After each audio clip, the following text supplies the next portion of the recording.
Fala Caneta Preta, seja bem-vindo ao terceiro simulado da Cefaz de Minas Gerais. Eu sou o professor Fernando Pedrosa e hoje nós continuamos com a nossa série de correções desses simulados que vocês vêm fazendo como preparação para o concurso, da Cefaz de Minas Gerais. Vocês vêm tirando dúvidas conosco lá no grupo ou diretamente com os professores. Eu espero que esteja sendo bastante proveitoso, Eu acho que sim, o engajamento, a participação de vocês está bem legal. Vamos continuar dessa forma. Bom, já é o terceiro simulado, Então, a maioria de vocês, a não ser quem chegou aí retardatário, quem chegou há pouco tempo, mas eu acho que a maioria de vocês já conhece a sistemática, beleza? Então a gente vai continuar da mesma forma. No simulado de hoje eu trago mais questões de engenharia de software, de orientação a objetos, vai ter questão de métodos ágeis, modelos de ciclo de vida. Só que claro que dentro desses tópicos eu busco variar o que está sendo cobrado, Porque na verdade cada tópico tem vários detalhes para a gente lembrar e responder às questões. Bom, nesse simulado de hoje também vai aparecer uma questão de web services. Lembrando, pessoal, que no seu edital não tem explicitamente web services, Tem, se eu não me engano, API REST e um tópico macro que é de tecnologias de integração. Então, pode ser cobrado nesse tópico essas tecnologias do ponto de vista de engenharia de software, os principais protocolos e padrões de integração entre sistemas na engenharia de software são os web services, ok? Então, por isso que a gente está revisando esse assunto também. E ao final do simulado vai aparecer uma questão de governança de TI, mais especificamente sobre ITIL 4, beleza? Então vamos lá, pessoal, vamos seguir com a sistemática que vocês já estão acostumados. Vamos começar com a primeira questão, Então vou lendo e comentando o gabarito e as alternativas de cada um. Então olha só, com relação aos conceitos de orientação a objetos, assinale a alternativa correta. Então vamos lá. Letra A. O estado de um objeto é definido pela implementação do seu conjunto de métodos e operações.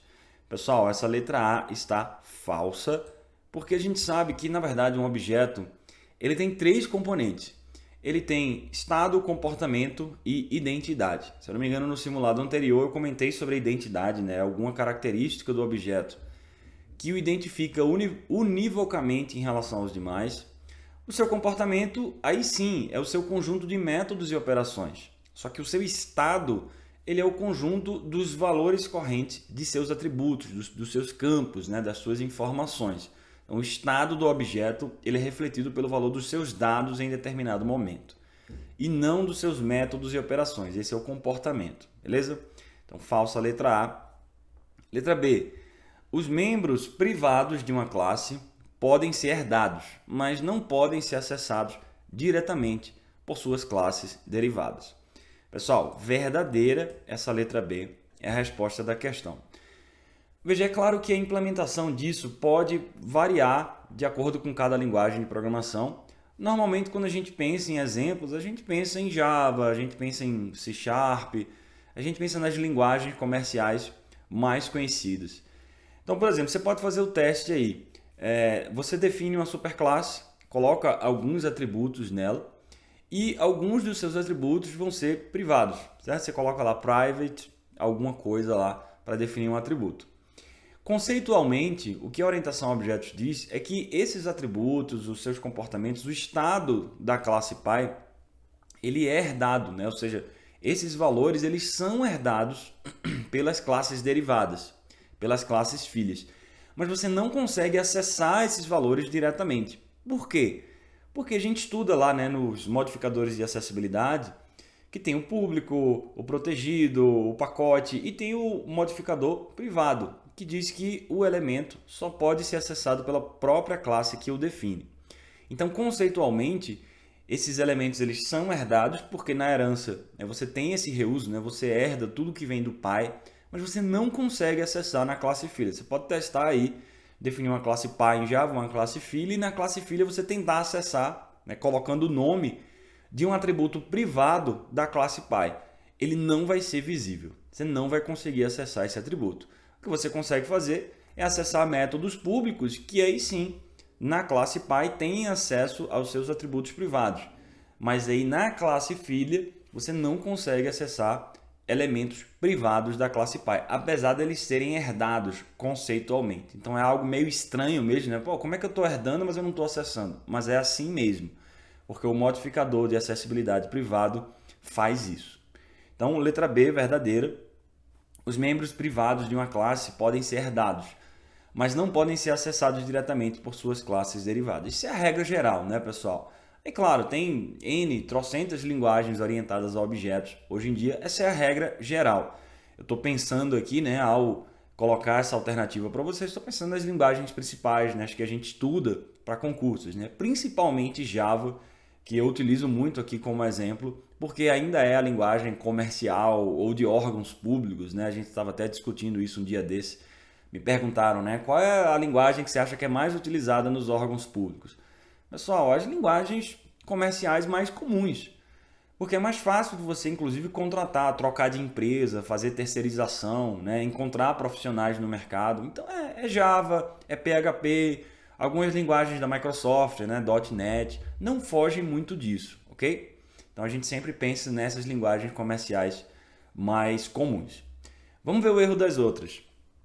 Letra C. Em Java, devido à impossibilidade de herança múltipla, interfaces podem estender no máximo uma outra interface. Bom, essa letra C está errada também. Realmente em Java você não tem herança múltipla. Mas a herança múltipla é quando uma classe filha herda de dois pais, de duas classes pais. Aqui não é o caso.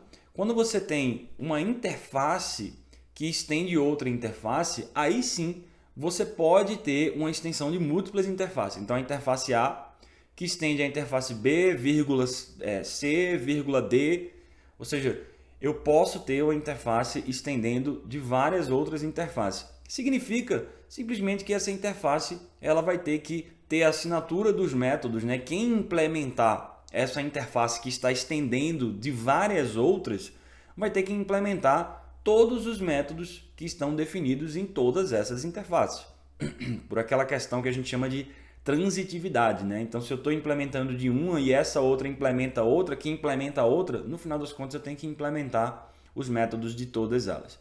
Então, com interfaces, eu consigo fazer isso em Java. Interface A que extends da interface B, C, D e assim por diante. Eu posso ter vários extends aí. Entre interfaces, entre classes não, ok? Porque, de fato, a gente sabe que Java não tem herança múltipla. Beleza, só que a herança é entre classes, tá, pessoal? Aqui eu estou falando entre interfaces. Letra D. De acordo com o mecanismo de abstração, quanto maior o nível de detalhes, maior será o nível de abstração. Contrário, né, pessoal? Abstração e detalhe, eles são inversamente proporcionais. Então, quanto maior o nível de abstração, menor o nível de detalhes. Quanto maior o nível de detalhes, menor o nível de abstração, ok? São conceitos inversamente proporcionais. E letra E, interfaces definem um conjunto de comportamentos que podem ser implementados em classes pelo relacionamento de herança. Não. O relacionamento, pessoal, entre interfaces e classes é o relacionamento de realização. Quando uma classe implementa uma interface, ele está realizando aquela interface. Não é herdando, não existe o relacionamento de herança entre uma classe e uma interface. Não é um relacionamento de generalização, como a gente estuda lá na UML. É o relacionamento de realização, é o realize. Você pode ver lá na UML que o estereótipo que é utilizado lá é o de realização e não de generalização, né, que é o de herança. Então, falsa essa letra E. Interfaces definem um conjunto de comportamentos que podem ser realizados em classes, não pelo relacionamento de herança, mas pelo relacionamento de realização, implementados em classe pelo relacionamento de realização, beleza? Muito bem. Então, tudo isso que eu falei aí para vocês está comentado aqui, né? O estado é refletido pelo valor dos seus dados ou atributos em determinado momento, né? O estado de um objeto. Em Java é possível fazer com que uma interface, estenda várias outras interfaces, né? Comentei isso. O nível de detalhes e grau de abstração são inversamente proporcionais e o relacionamento entre classes e interfaces é o relacionamento de realização, beleza? Tudo que eu comentei aí para vocês. Vamos lá, próxima questão. Considere as responsabilidades a seguir relacionadas ao Scrum Team. Muito bem. E aí ele fala algumas responsabilidades e pergunta ao final quais dessas responsabilidades que foram citadas estão associadas aos developers. Developers, pessoal, que agora é o novo nome, né? A nova denominação que antigamente a gente chamava de time de desenvolvimento. Agora no guia do Scrum 2020 em diante, a gente simplesmente chama de desenvolvedores, ok? Developers. Trocou de nome e aí algumas responsabilidades foram ajustadas. Vamos lá. Então, desenvolvedores. Primeiro, adaptar seu plano a cada dia em direção à meta da sprint. Verdadeiro. Porque a gente sabe que os desenvolvedores eles fazem esse microgerenciamento do dia a dia do desenvolvimento. E aí eles têm sempre em mente a meta da sprint que tem que ser alcançada. Verdadeira essa primeira. Segundo, introduzir gradualmente qualidade, aderindo a uma definição de pronto. Quando você entrega o que a gente chama de incremento do produto ao final de uma sprint, esse incremento do produto ele deve estar em conformidade com uma definição no Scrum chamada de definição de pronto, a famosa Definition of Done, que é um conjunto de critérios de qualidade que o seu incremento do produto deve satisfazer para ser considerado pronto, para ser considerado entregue ao PO. Quem tem essa responsabilidade de inserir essas características de qualidade no incremento do produto é quem está desenvolvendo o incremento do produto, que é realmente o conjunto de desenvolvedores, né? Os developers. Verdadeira também essa segunda. E a terceira, desenvolver e comunicar explicitamente a meta do produto. Aí não, pessoal. Quem é que dá uma meta para a equipe, né? Uma meta de negócio. Lembrando que a meta do produto é uma meta de negócio, não é uma meta técnica, assim como a meta da sprint. Um resultado a ser alcançado, uma expectativa de você receber alguma coisa. É o, entre aspas, o cliente do projeto. Quem é o cliente ou quem representa o cliente do projeto, o negócio da aplicação? É o PO. Então essa terceira, quem te fala a meta a ser alcançada do produto é o Product Owner e não os próprios desenvolvedores. Os desenvolvedores vão receber essa meta e aí desenvolver para alcançá-la, beleza? Então 1 e 2, porque a terceira responsabilidade é do Product Owner. Tá? Então a terceira assertiva é relacionada a uma responsabilidade do Product Owner e não dos developers, beleza? Ok, vamos para a próxima. O modelo baseado em componentes, aí é daquele assunto, pessoal, de processos de software, de modelos de ciclo de vida, que está lá no seu edital também. O modelo baseado em componentes é uma abordagem para desenvolvimento de software que utiliza o reuso como peça principal. Assinale a alternativa que lista na ordem correta as atividades do processo baseado em componentes. Pessoal, eu não vou ler todas as alternativas aqui, porque basicamente o que eu fiz para confundir você, né, para confundir o candidato numa prova real, foi embaralhar e trocar algumas palavras e as ordens das atividades.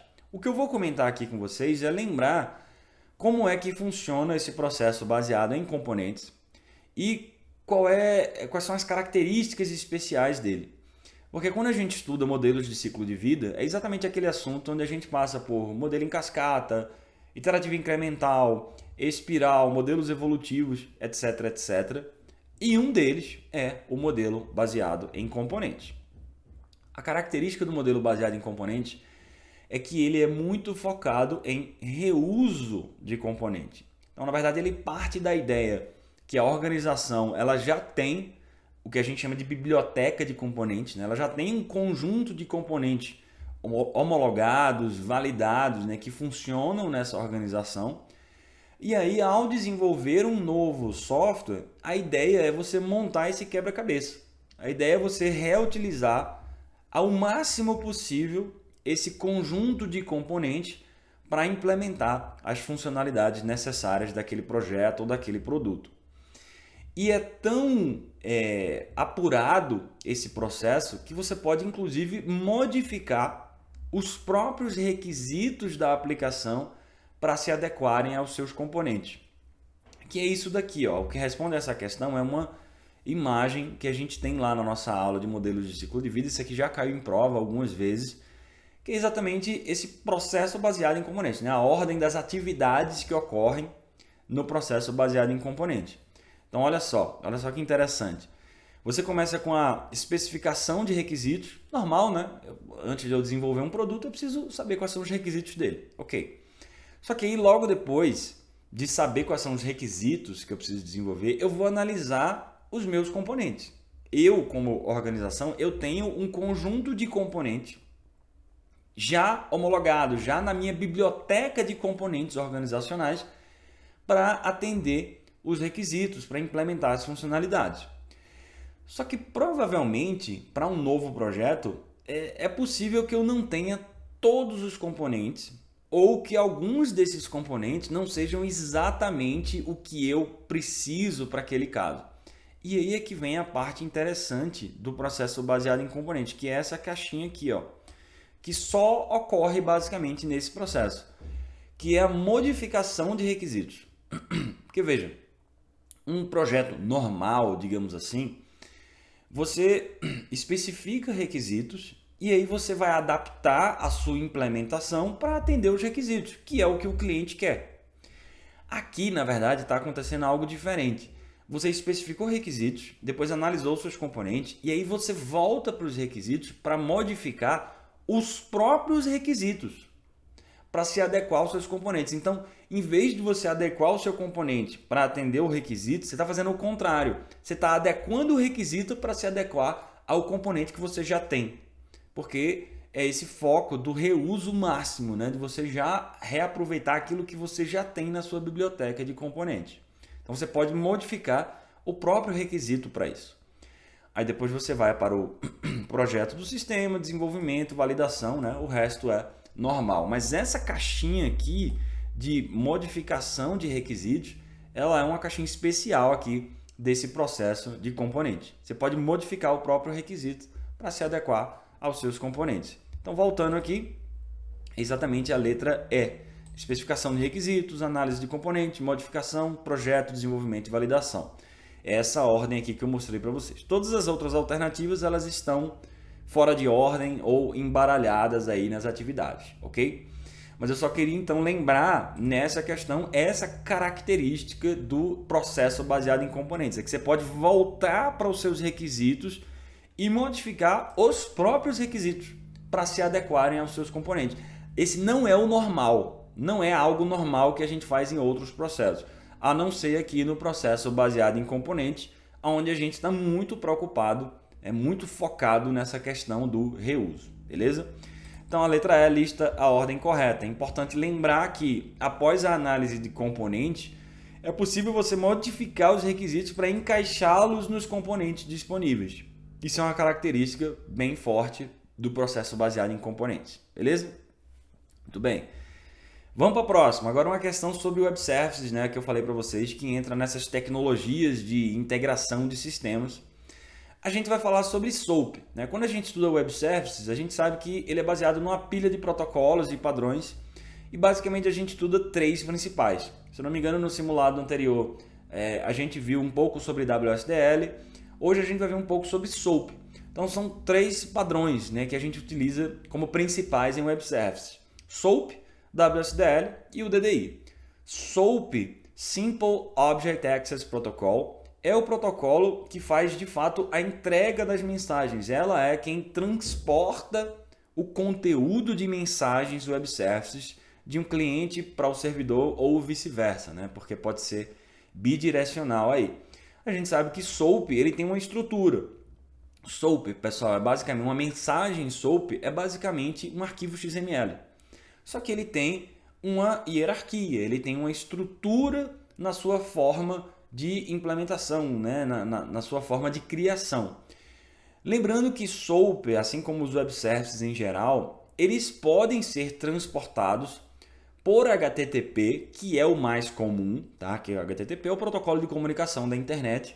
Então, né, você está na sua máquina cliente aí no seu navegador, você manda uma solicitação para um servidor e aí você pode mandar isso via SOAP, né, via Web Service, e vai ser transportado por HTTP, que você está na internet, você está navegando normalmente ali pela porta 80.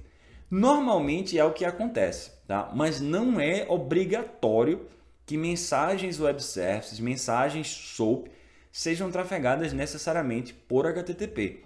Você pode trafegar uma mensagem SOAP, por exemplo, por SMTP, que é o protocolo de e-mail. Então você pode, de um servidor para o outro, por exemplo, ou entre clientes e servidores de e-mail, transportar mensagens Web Service via SMTP. Você pode transportar mensagens SOAP via FTP também, File Transfer Protocol, que é o protocolo de transferência de arquivos.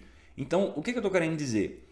Ao contrário de APIs REST, que são obrigatoriamente por cima do HTTP, né, elas usam os próprios métodos do HTTP, né, GET, PUT, POST, para transporte, mensagens Web Services, mensagens SOAP, elas podem ir por HTTP, que é o mais comum mesmo, mas também por outros protocolos, beleza? Bom, vamos lá. Letra A. O elemento body contém a mensagem SOAP propriamente dita, com um elemento obrigatório fault usado para carregar mensagens de erro. Essa letra A está falsa, pessoal, porque a gente sabe que realmente o body, né, o corpo da mensagem SOAP, ele é quem tem o conteúdo da mensagem, né? Qual é a mensagem realmente, qual é a operação que você está invocando, vai realmente no corpo da mensagem SOAP.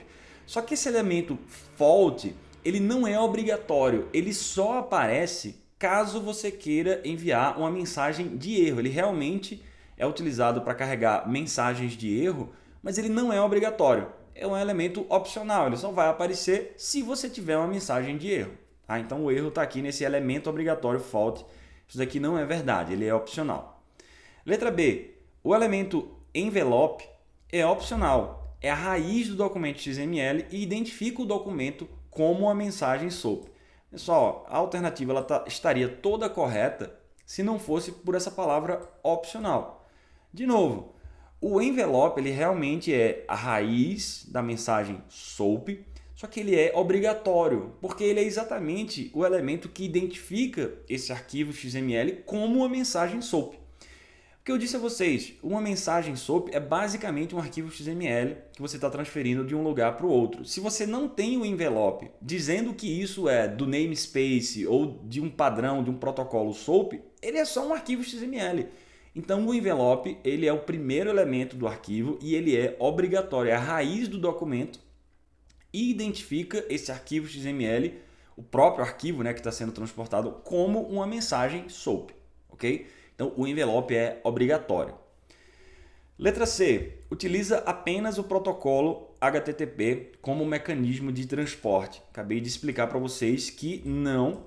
Uma mensagem SOAP ela pode ser transportada por HTTP, por SMTP, por FTP também, por outros protocolos de transporte.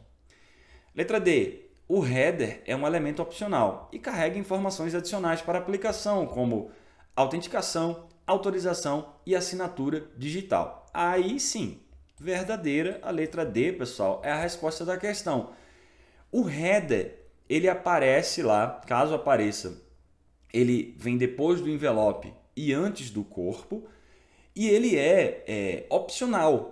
Ele não é obrigatório. Você pode enviar metadados no header. Então, assim, dados sobre dados, né? Não é a informação em si, não é o conteúdo em si, a mensagem que você está transportando. Porque a mensagem que você está transportando propriamente dita, ela vai no corpo, ela vai no body.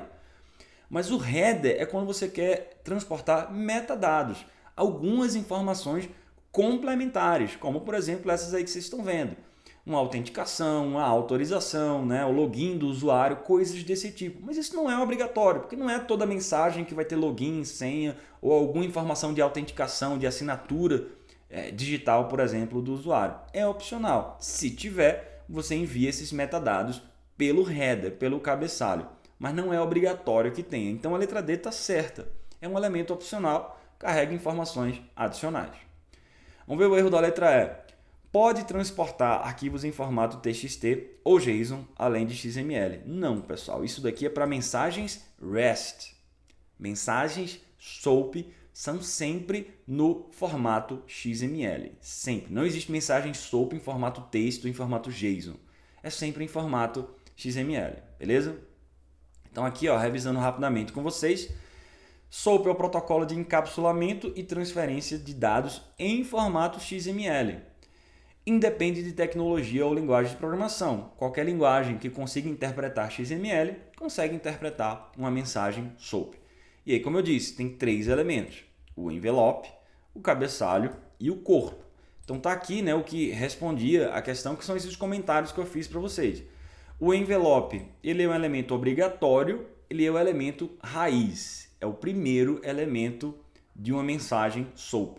Funciona como um recipiente para os demais elementos, exatamente porque ele é um envelope, né? Ele está envelopando, ele está servindo como um container, ele está abraçando os demais elementos. Beleza, é obrigatório. Porque se não tiver um envelope, uma mensagem SOAP é só um arquivo XML. Você precisa do envelope para definir aquele arquivo XML como não sendo apenas um arquivo XML, mas sim um arquivo XML que representa e que adere à conformidade do padrão e do protocolo SOAP. Beleza, aí tem o cabeçalho, como eu falei para vocês, que é opcional. Caso ele apareça, ele deve aparecer primeiro, logo após o envelope. E ele carrega essas informações adicionais de metadados, mas não é obrigatório que tenha. Como eu falei, informações de login, informações de autenticação do usuário. É só se você realmente precisar enviar essas informações. Por isso que o cabeçalho de uma mensagem SOAP é opcional. E por fim o corpo. Aí o corpo é obrigatório, né? Porque o corpo é quem tem realmente a mensagem propriamente dita. Não faz sentido você enviar uma mensagem SOAP sem corpo, né? Porque aí não teria mensagem na verdade, né? Então envelope e corpo são obrigatórios. O envelope para identificar o arquivo como uma mensagem SOAP e o corpo para enviar a própria mensagem. O cabeçalho é opcional, é basicamente para enviar metadados, beleza? Então, olha lá, ó. Letra A está errado, né? O campo fault, que pode aparecer dentro do corpo, ele é opcional. Ele é só se você realmente quiser enviar alguma mensagem de erro. Mas nem sempre vai ter mensagem de erro. Então o fault que aparece dentro do corpo, ele é opcional. Letra B, o envelope é obrigatório. Né? A letra B estava errada porque dizia que era opcional. Letra C, posso utilizar vários protocolos com SOAP, não apenas HTTP como protocolo de transporte, ok? Posso utilizar SMTP e FTP também. E na letra E está errado porque SOAP é baseado em XML, sempre. Não existe mensagem SOAP em JSON ou em TXT, é sempre baseado em XML, assim como todos os protocolos e padrões web service. São sempre baseados em formato XML, beleza, pessoal? Muito bem, então agora a gente chega na última questão, que é uma questão sobre ITIL, né? Depois a gente fazer essas questões de engenharia de software, mais para frente no seu simulado, sempre aparece uma questão de gestão e governança, ou de contratos, ou de ITIL, aqui na de gestão de serviços no caso. Vamos fazer essa questão aqui. Na ITIL 4, o propósito da prática de gerenciamento de infraestrutura e plataformas é de supervisionar a infraestrutura e plataformas utilizadas pela organização. Nessa prática, são delineadas diferentes estratégias de nuvem. Qual delas se refere à estratégia onde o consumidor pode obter processamento, armazenamento ou quaisquer outros recursos de computação sem ter que controlar a infraestrutura subjacente? Vamos lá, pessoal. Na ITIL, basicamente, ele te dá 3 grandes estratégias de nuvem. Você tem o infraestrutura como serviço, né? Infrastructure as a Service. Você tem a plataforma como serviço, que é o PaaS, né? Platform as a Service. E você tem o Software as a Service, que é o SaaS. Vamos lá, de cima para baixo. Quando eu digo de cima para baixo, né? Top down, é mais próximo do usuário, né? Mais próximo do mundo real. E depois a gente vai descendo mais para o mundo computacional. Mais próximo do mundo real, você tem o software como serviço, Software as a Service, que todos nós utilizamos no nosso dia a dia.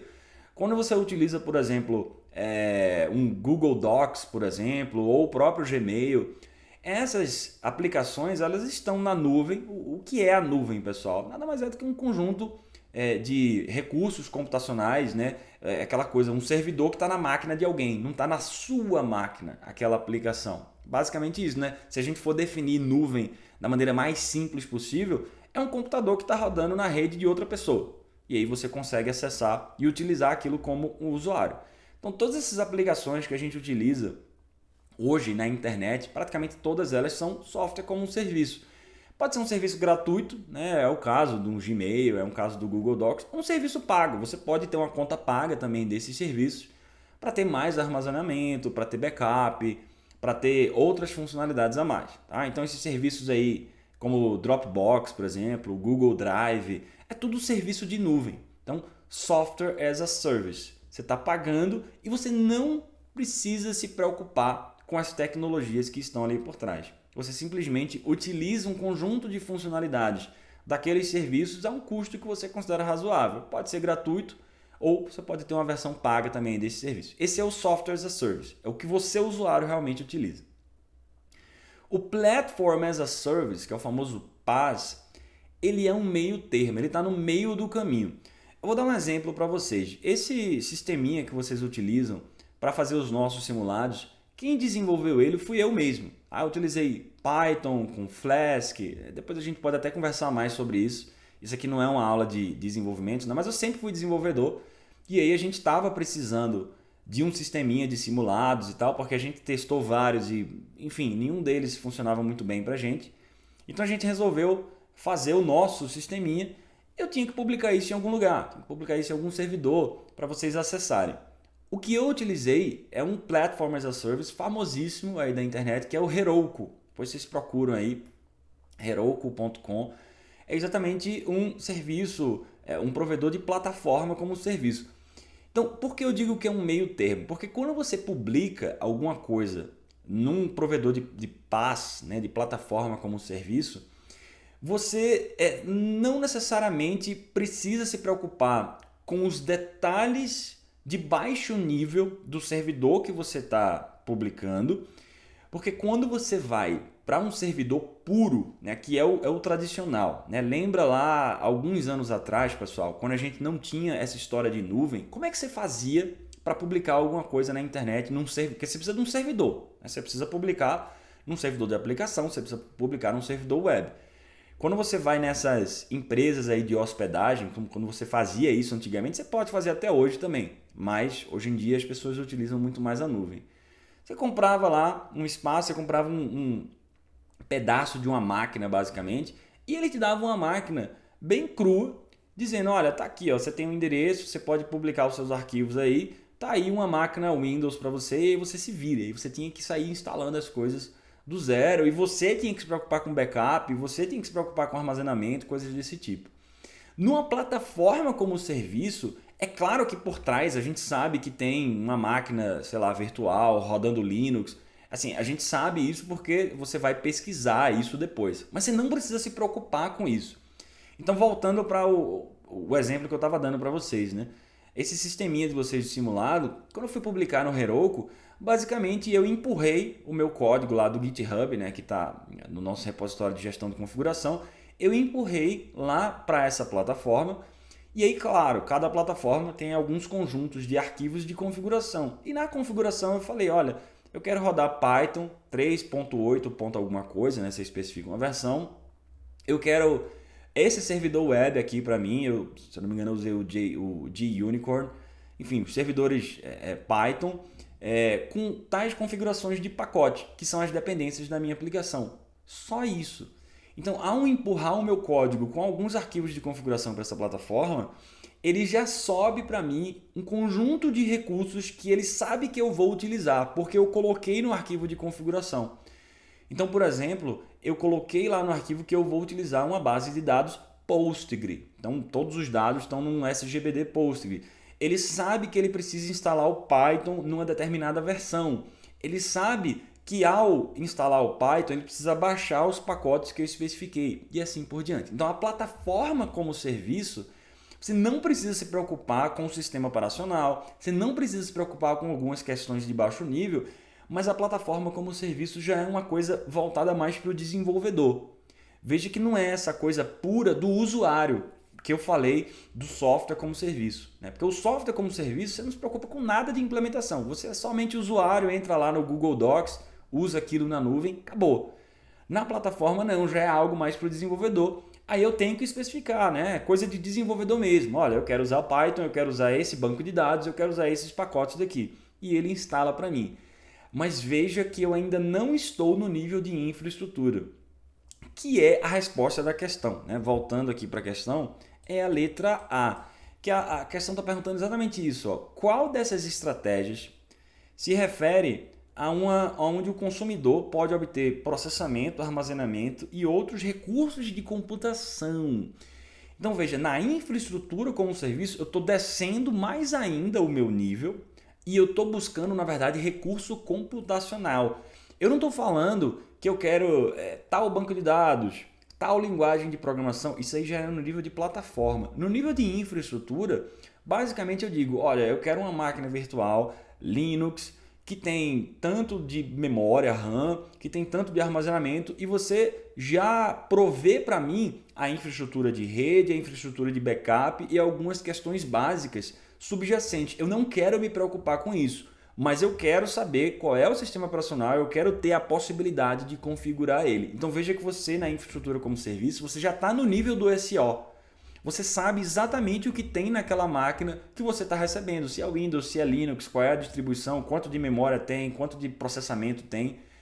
Só que qual é a vantagem da infraestrutura como serviço em relação a você receber, como eu falei para vocês, né, alguns anos atrás, um servidor frio, né, totalmente zerado? É que quando você recebe um servidor, como a gente fazia antigamente, antes da nuvem, você tem que se preocupar com rede, você tem que se preocupar com backup, você tem que se preocupar com todos os detalhes subjacentes. Ele basicamente está te dando uma máquina e um endereço na web. Ponto.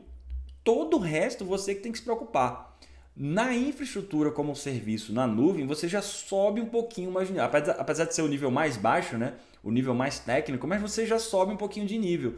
Ele te dá uma máquina, você sabe qual é o sistema operacional, você pode instalar coisas ali, mas essas coisas, por exemplo, de backup, de rede, da manutenção da infraestrutura, a nuvem já provê para você, beleza?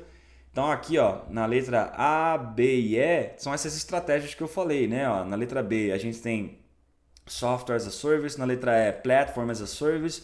A letra A, infraestrutura como serviço, é a resposta da questão. Hybrid Cloud e Public Cloud são outras coisas, tá? Não é bem a estratégia de uso, é como você vai distribuir os seus recursos na nuvem. Se vai ser uma nuvem pública, que você utiliza de um provedor público, se vai ser uma nuvem privada, que é dentro da sua organização, ou se vai ser um mix das duas, né? Que é a nuvem híbrida, beleza?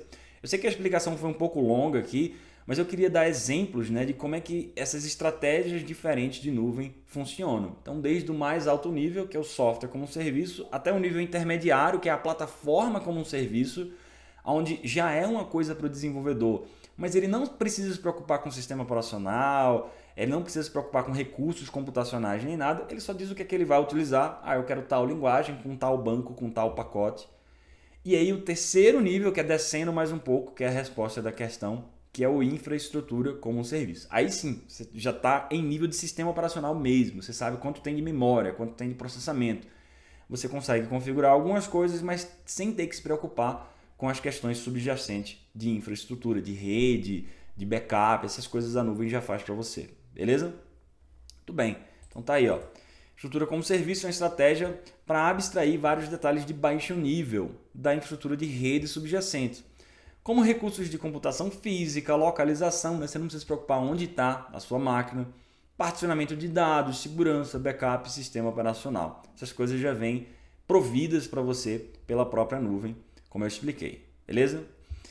Bom, pessoal, então é isso. A gente chega então, tá aí os gabaritos, né, como sempre. A gente chega então ao final de mais uma resolução desses simulados para vocês. A gente fez mais algumas questões de engenharia de software, a gente entrou em mais detalhes lá nas tecnologias de integração, web services, e ao final a gente fez uma questão interessante aqui sobre ITIL, essa parte mais técnica da ITIL, né? Não foi nem tanto a parte de governança, mas pegou lá uma prática do gerenciamento técnico e a gente entrou em alguns detalhes sobre essas estratégias de nuvem que aparecem na ITIL, beleza?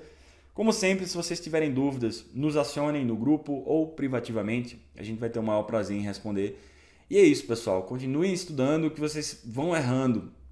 Volta lá nos materiais, tá? Dá uma revisada, porque o problema não é errar, né? O problema é errar e continuar errando. Então, se você teve alguma dificuldade, vai lá para sanar essas dúvidas lá nos nossos materiais ou pergunta diretamente para a gente, beleza? É isso, a gente se encontra no próximo simulado, pessoal. Um abraço.